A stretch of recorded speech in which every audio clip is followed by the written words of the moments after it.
yen hwe de ebremo ene anopay andi yen hyese mfamfiri he fa Thierry Henry nsema okeken Mikel Arteta tia ne bunko fudie say onye no win trophies onye no win trophies vie numni that be say you are of the best but you come on perform pa the trophies onka ho na uhu sa asem no saying you know history and recognize me the third. History and recognizing me the fourth. History and recognizing me the second. But history recognizing or more trophies. So na football history at here. So we a big club. Now so spending over 700 million pounds in 5 years.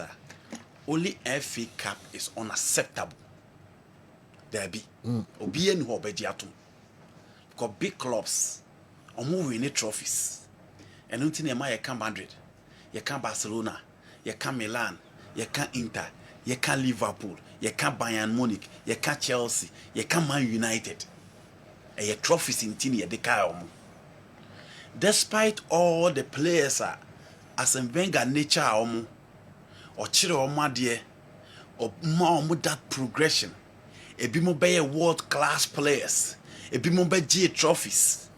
A bit more household names in the EPL, household names in the national team, household name in world game. As a Wenger could feel with the invincibles or J trophy. But you know, history numero Kai will say, Oda Okodi second. It was star difference. yeah Until Mikel Arteta said, you big club be entertaining the Arsenal in 5 years. No. I don't want to hear or buy any team in say or dear Drew say. but is it not true? That is, you know, Arsenal almost standard. Is it not true say or page team no akoka elite no or EPL? That's true. But and you're the ultimate no. Big team. Hey, what page I could do, baby? No. Yes. And you're the big team no. Big team trophies. Unless you are telling me you just have to accept any progression. Say you. Big team. Now, Manchester United high by all the trophies. But what happened? Say, Nka coach your friend Ruben Amorim so because Omunka the last at Man United, he could do Europa finals. To lose finals and you know, big team were Juma and so winning trophies and no one on the simple. And they were Juma win trophies and nothing else. You don't spend 700 million pounds and tell people that who dictate. Oh, send and send a monitor for to do Omaba. There be. It's unacceptable. It is the reason why Carlo Ancelotti or the Super Cup or the Continental Cup, it is not enough for Real Madrid. Almost uncle, no coach from a big club. It is a joke. If you want to be big, the name of Chelsea here big and Abramovich no. And actually, and yet the level of competition be put up. Say after 50 years, no more more Champions League, no more more Europa Cup finals, finals in no. Sejo, Avram Grant played the finals of the Champions League. Was Lusniski in 2007, 2008. Muriye ya no dia neto aso. Chelsea are happy with Avram Grant. Eventually, they showed him the exit. Big club. Roberto Di Matteo, Chelsea has spent so much. Omo person omo timeje the European trophy. Or the Oma Babeje. The following season, results no matter said your Chelsea panel Genoa. Omo be a gate no man on omo pamo no. Omo de Luis Felipe Scolari, a World Cup winner, by Anfa Omo Jan Quine. Carlo Ancelotti by the first season of the GEPL for Team FN Chelsea. The following season Anfa Omo Jan Quine. Antonio Conte first season of the GEPL. The following season Omo Jan Quine. The whole to say Dos Santos Moreno Mario Felix. Said you Omo Jan Quine. It is standard don't win trophies and nothing else. And Mikel Arteta has been given enough time. So to 5 years. And Unimasan has said, the man who will be Andre. Man United and your good season are fee. Tottenham must be a good season in the EPL. Or more persistent for the 17th position. Say, oh, yeah, no free wa. Pep Guardiola bra fini general. The last time I make catch was 3 months. Now Pep Guardiola win 1 Premier League match. And he said, you, all these clubs are very good season a fee. So imagine Man United is coming back. Imagine Man City is coming back. Imagine Tottenham Hotspur is coming back. And then Arsenal for so bad. Into Arsenal situation is just like the Three Lions of England. Difference be any. Brazil for the fem, Germany for the fem, Italy for the fem, Spain for Netimia Peja quickly. But all the big nations say, oh, we are in other fem. Still, England, Benya, almost time, no, almost any trophies. So imagine Brazil coming back, imagine Italy coming back, imagine France coming back, imagine Spain coming back. Where will England be? San Arsenal story in it here. Inti Mikel Arteta de Sojo. Sierra only knew be or taba coach is because no coach. But me wajira nipa supporters na them. And this season, general. Oh, she a bomb of ne a team I friend no. Arsenal game no mutina feel lose 2-1. We na fans ni be criticizing us up and on fed one and to. I know this is a last chance for him. But is he going to win the Premier League next season? It is a tall order for him.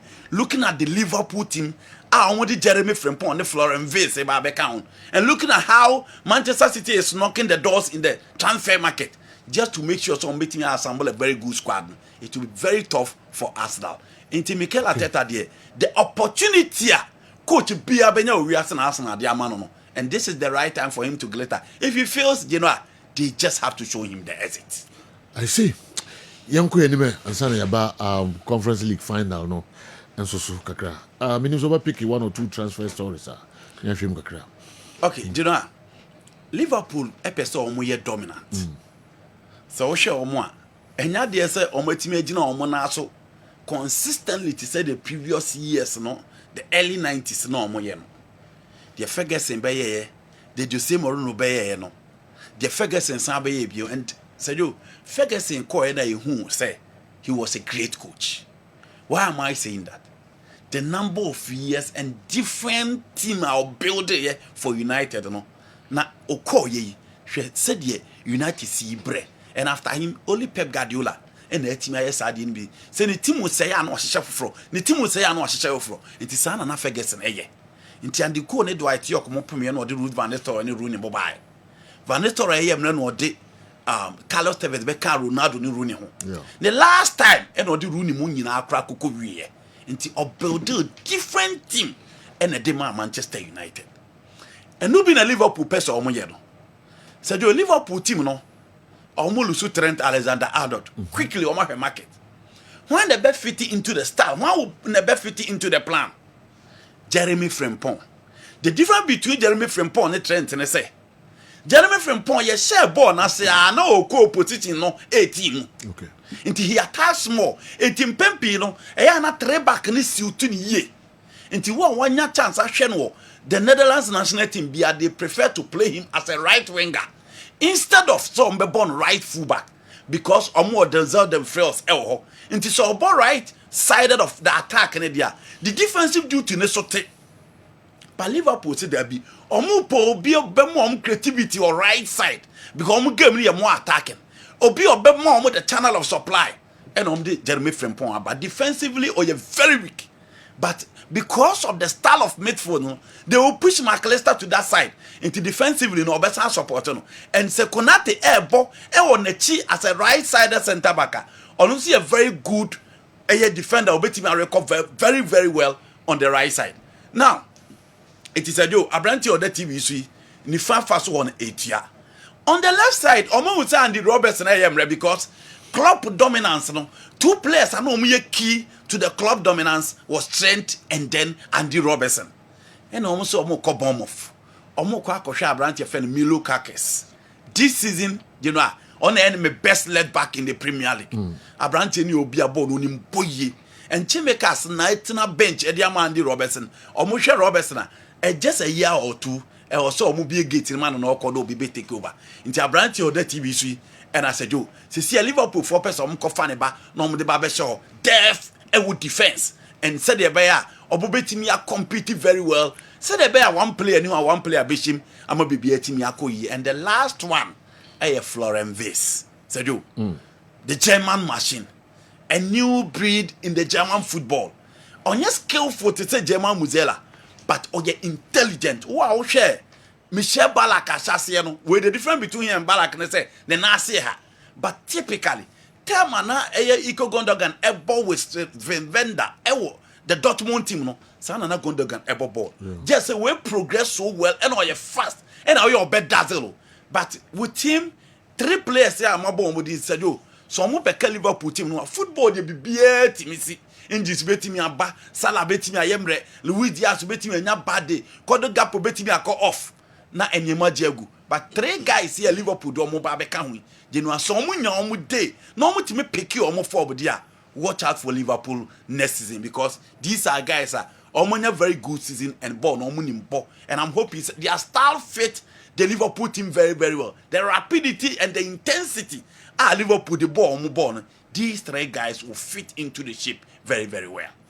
Obi ka say Liverpool omo replicate Chelsea mistakes omo ya kutoto akase ne bo bebrebe ankosiri Chelsea kototo akase be na ni message no dey ban me nim say say no person ochira Ose is your Fernandez mo yes those signings ko sign ya akase be o kai bia say bia number of signings say bia in terms of amount omo say tia na say o sane akase ya ask Andy and Awal Liverpool are going for this, okay? Are they not replicating the errors made by Chelsea buying a potential saying complete 132 million blah blah blah but so who do person your person ochire say who Liverpool team they say eni kwa so omo say how omo come market toto bebrebe sa no ho you know Premier League no o pesa oji a enti say La Liga and Serie A Bournemouth team to play at 45 million pounds. The Premier League so pesa oji a we are talking about the Premier League. Newcastle have 2 world-class midfielders in their midst. Eti enye Premier League neketua.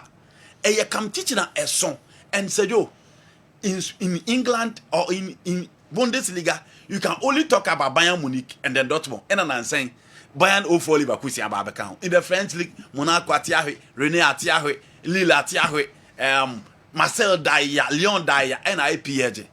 And the Uko Italy, AC Milan Daya, Juventus Daya, and Aquacoye race between Napoli and Inter Milan. For the Spanish La Liga, Diego El Colo Simeone bet me at all the players in the market. Obabedurua, it is Real Madrid and then FC Barcelona. But in the Premier League, said yo, so yes, rely on the squad that work keke.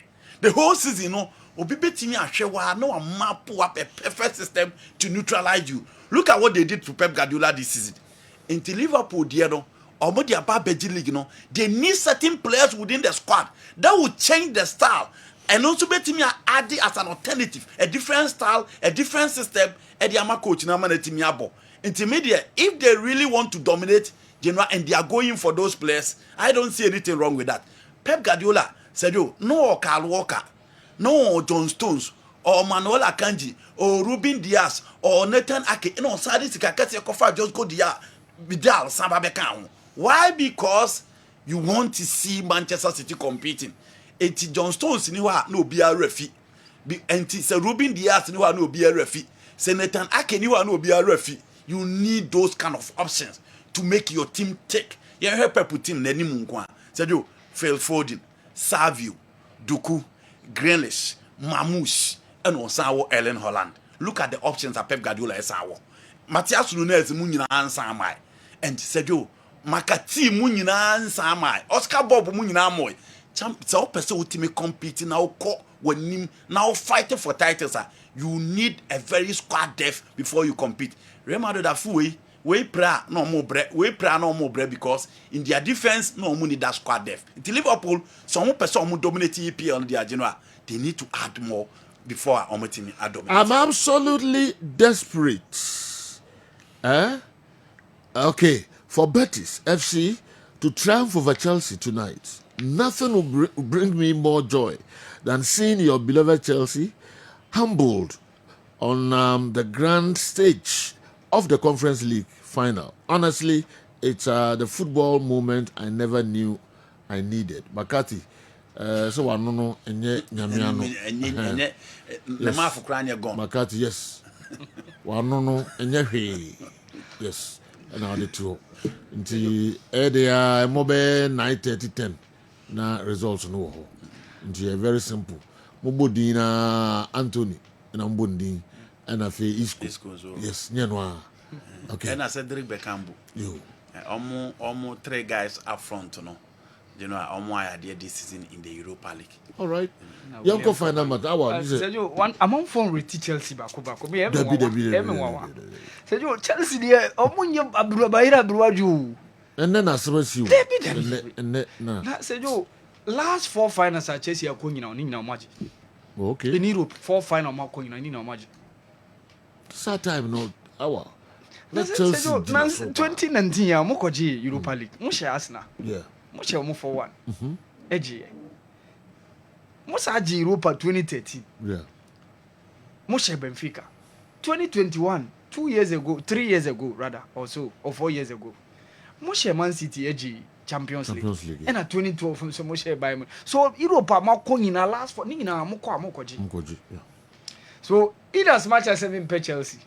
Sergio, I still fancy support to Chelsea. There's a Chelsea. Okay. Ana you will be a team be a You also own support to you know, Chelsea.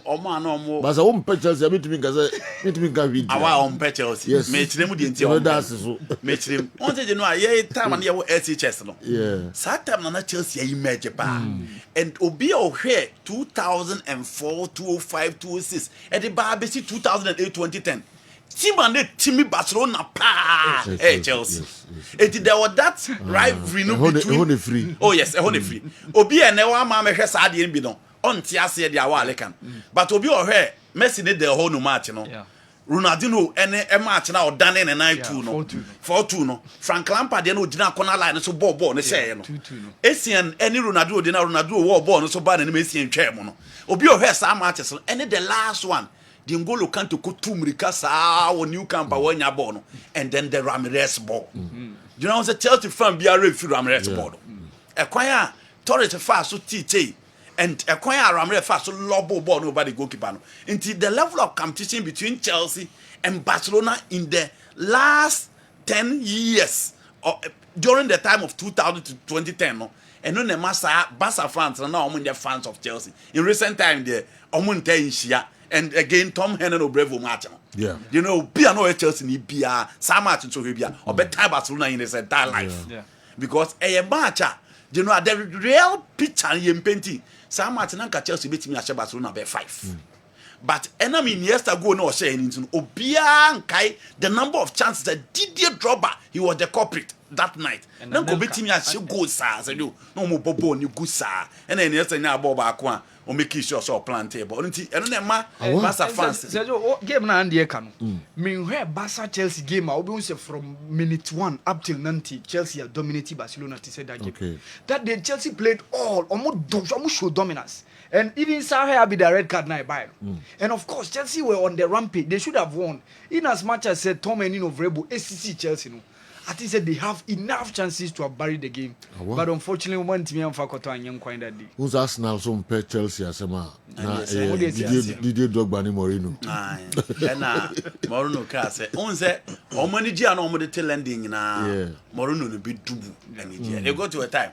Not in the second team crab no Arsenal for. Nti you know obi enu obompae emani busu yefo nti eno de eno Arsenal still have 90% of the squad intact for the past 3 seasons.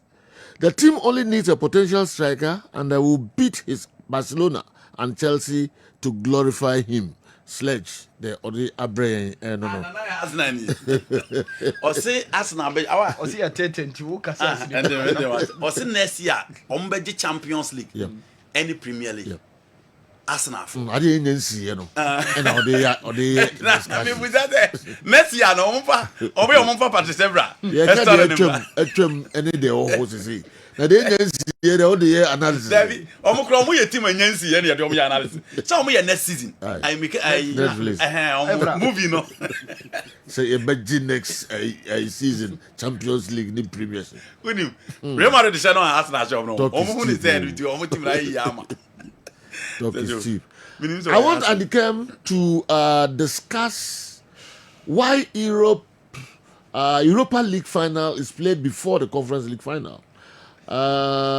Is the Conference League final better than the Europa League? Kofi Ntunu Kotokraba, Cape Coast. And anyway, and so a break. Arrangement that you wait for and just about your papa cheba. Yeah, Just but certainly say Europe also check conference. Oh, it was so gently. Okay, do want to go to Yakobo we as a boy. I said they win before the Champions League final. Arrangement. Just arrangement. All right. Yeah, share game no kakra bi emre why na lift the trophy na. They match we dey do here na kakra bi Mr. What 11 above. You know, and just we dey no kwani match o. 11 above yenko. Okay. Answer 11 above. Yeah. Okay, you know. Chelsea versus Real Betis. Seba competition between Spanish clubs and the English clubs in the final. Eya na mpempi etakoma Spanish clubs no. The last time I say English clubs area in superior was Alaves and Liverpool no. And Liverpool and Alaves. But Chelsea Bubukua, when it comes to the competition now, more bonus, so much Spanish clubs now, how pa. Medika Barcelona any Chelsea meetings are Baswa it be seen there over 15 years down the line. It me come out the Moasen. Nansenya and Thomas Tuchel, you who 2 games are Real Madrid any Chelsea a boy. Bako Chelsea found the Champions League and the Bako move free. And the third one, Sabon before they go be 2 goals, no not Chelsea beating a 5, but no money striker and a ball no more saying. You under Thomas Tuchel ATM no beyond fancy Chelsea ATM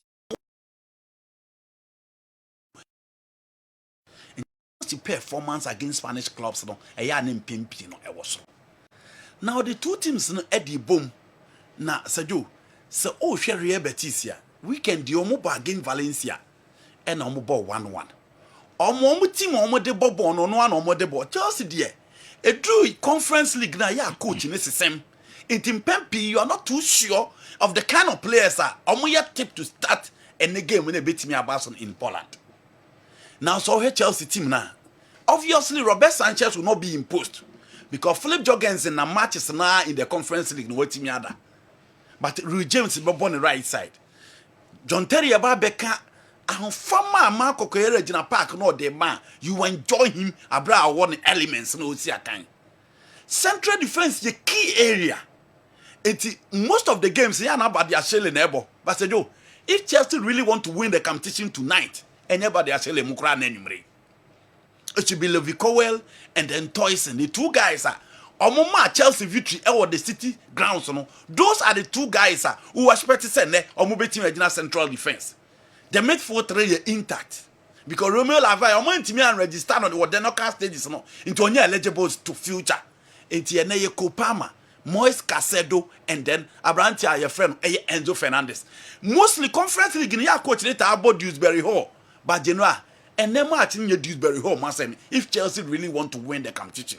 and the attack of Jackson your back Nkoku your back Magu your back it's 3 guys no who any obeti me Chusubia and I'm expecting him to obey Chusu Abrantia friend Nicola Jackson now Abono ni Madueke or right Pedro Neto or left in a 4-2-3-1 to say the game you know obedi be room so she coach I friend Manuel Pellegrini wa build teams bebrebe but Sergio onya sa accolades na nka odidewu so obenya no but he's a good coach so onu hwe the team no so enya ntebo ase ya na or goalkeeper adran post or you see somebody the Senegalese international on the right and or what the Swiss Ricardo Rodriguez one left or by experience Mark Batra and Nathan formerly of Napoli the Brazilian and able as 2 center backs or mo team na omo de bobo na the omo de ko yi eye Fiorentina free mu Artemio Franchi no and one omo de bebo and then in midfield and how no Pablo Fernel formerly of West Ham and our branch friend Johnny Cardoso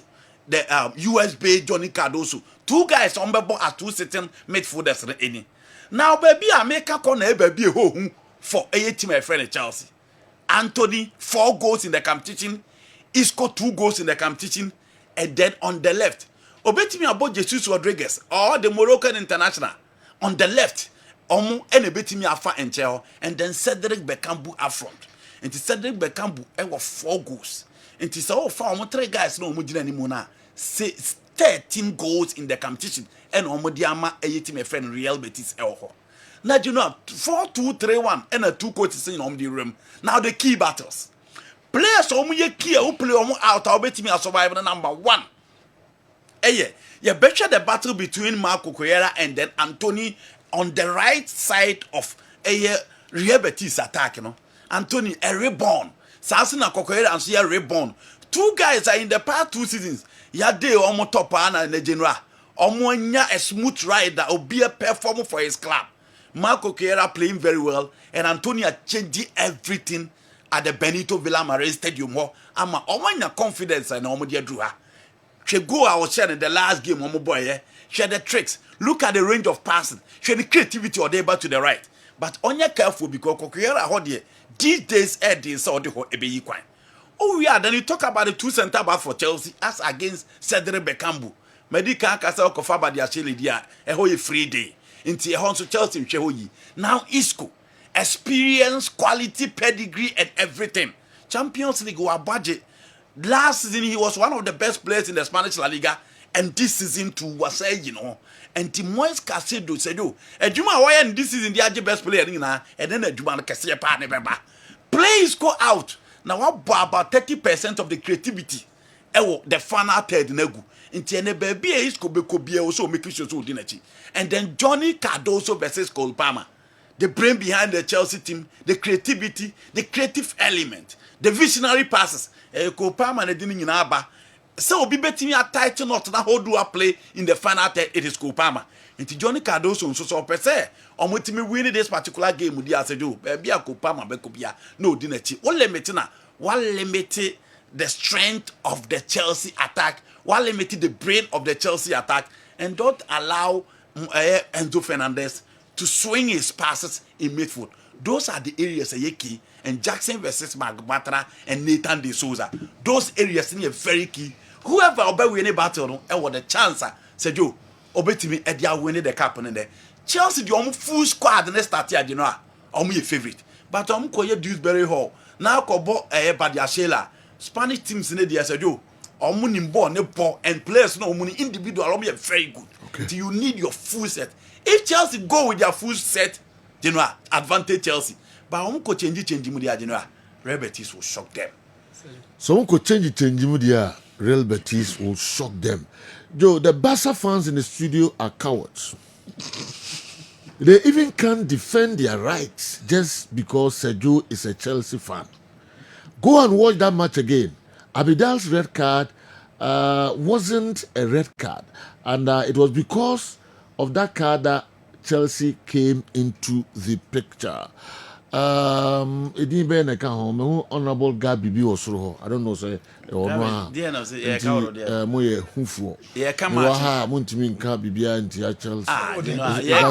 Do you see what parking is? And I yeka. Na DC we park the end. Because I red card into the match Chelsea Bobo among match. Opa uncle has a match. Some match and drop and uncle beat me at 5. Or boning out to be. Uncle has a match. At the end of match is there. Chance in it. Match that also. 1-0 in the stadium. 1-1. 1-1. Of Rebel. Send on a AC and share. Yes. The ball they share yellow. You share yellow jersey. Yeah. So you keep to be on the Europa conference. I think the purpose of the tournament has been defeated. Okay. The reason why they brought the tournament is to make sure say Eastern European clubs now are making inroads in UEFA Europa League and UEFA Champions League. Any opportunity.